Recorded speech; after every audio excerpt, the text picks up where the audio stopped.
Hello बच्चों, let's see the question. Question says, which of the following statement about interstitial compounds is incorrect? जो statements हमें दिया गया है उनमें से कौन सा statement interstitial compound के बारे में incorrect है? तो यहाँ पर हमें concept of interstitial compound देखेंगे. That is key concept is interstitial compound. Interstitial compound मतलब क्या है? जो कंपाउंड में उसके क्रिस्टल लैटिस में स्मॉल स्मॉल एटॉम्स प्रेजेंट होते हैं. Crystal lattice, in there crystal lattice there is presence of small atoms. तो हम उस टाइप के कंपाउंड्स को क्या बोलते हैं? Interstitial compounds. मोस्टली हमें इंटरस्टिशियल कंपाउंड किसको बोलते हैं? जो ट्रांजिशन मेटल्स होते हैं with higher size. Transition metals with higher size, उनके क्रिस्टल लैटिस या फिर वॉइड्स में प्रेजेंट होते हैं small atoms like hydrogen, nitrogen etcetera. तो वो जो प्रेजेंस ऑफ दो small atoms in the voids और क्रिस्टल लैटिस वो क्या कर देते हैं? वो जो इंटरस्टिशियल कंपाउंड को केमिकली इनर्ट बना देते हैं.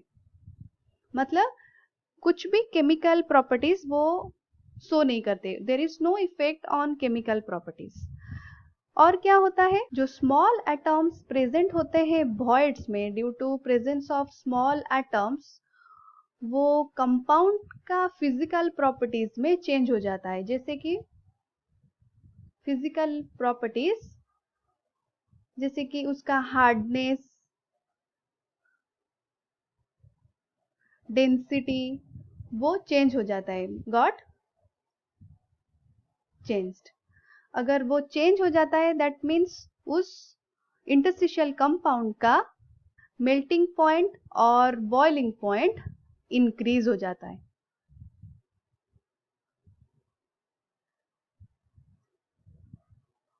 क्योंकि वो जो प्रेजेंस ऑफ स्मॉल एटम उस इंटरस्टिशियल कंपाउंड को हार्ड बना देता है देन द प्योर मेटल. और इंटरस्टिशियल कंपाउंड में क्या होता है? वो जो वॉइड एटम या फिर जो इंटरस्टिशियल एटम होता है, इंटरस्टिशियल एटम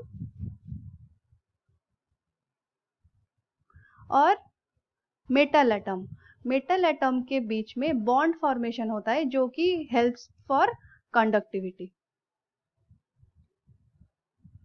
तो हमने क्या क्या देखा कि अगर कैरेक्टरिस्टिक्स ऑफ इंटरस्टिशियल कंपाउंड देखेंगे तो इंटरस्टिशियल कंपाउंड में वो जो प्रेजेंस ऑफ स्मॉल एटम उस कंपाउंड को इनर्ट कर देता है, और वो मेटल एटम इंटरस्टिशियल एटम में जो बॉन्ड फॉर्मेशन हो जाता है, इसके लिए उसका कंडक्टिविटी और फिजिकल प्रॉपर्टीज में चेंज हो जाता है. तो इसलिए हम देखेंगे कौन सा स्टेटमेंट हमारा करेक्ट हुआ और कौन सा इनकरेक्ट.